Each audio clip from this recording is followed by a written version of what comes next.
30 years ago today, Tuesday, the 28th of January, 1986, at 11:38 a.m., the Space Shuttle Challenger lifted off from Kennedy Space Center in Florida.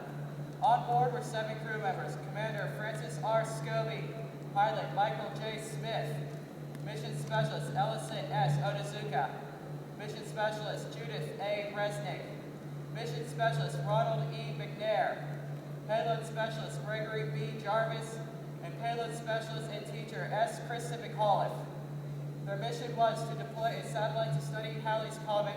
However, the main focus of this mission was McAuliffe.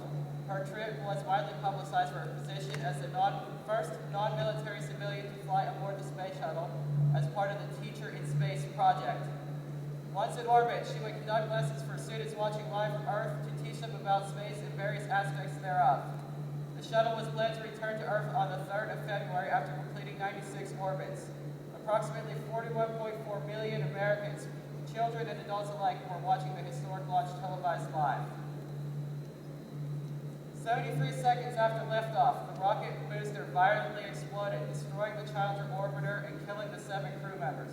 The nation was in shock. This was the 25th Space Shuttle launch, and nothing like this had ever happened before. What happened? Nobody knew what went wrong. They could only watch the horrific scene play out in front of them. To many, it felt like an effect from a movie, but this was no fantasy. They had just seen 7 people lose their lives in what was, and very likely still is, the largest accident with a spacebound crew. President Ronald Reagan was preparing to give his 6th State of the Union address scheduled for that night when he learned of the disaster. He postponed his speech, becoming the first and only president to do so, to address the nation on the disaster. Written by a speechwriter, he opened with, "Ladies and gentlemen, I planned to speak to you tonight to report on the State of the Union, but the events of earlier today had left me to change those plans. Today is a day for mourning and remembering." He declared, "This is truly a national loss." He spoke with true emotion, honoring the fallen crew, comforting their families and the nation together. The crew of the Space Shuttle Challenger honored us by the manner in which they lived their lives. We will never forget them. 3 days later, the President and his wife traveled to Johnson Space Center and spoke to nearly 10,000 people at a memorial service for the crew.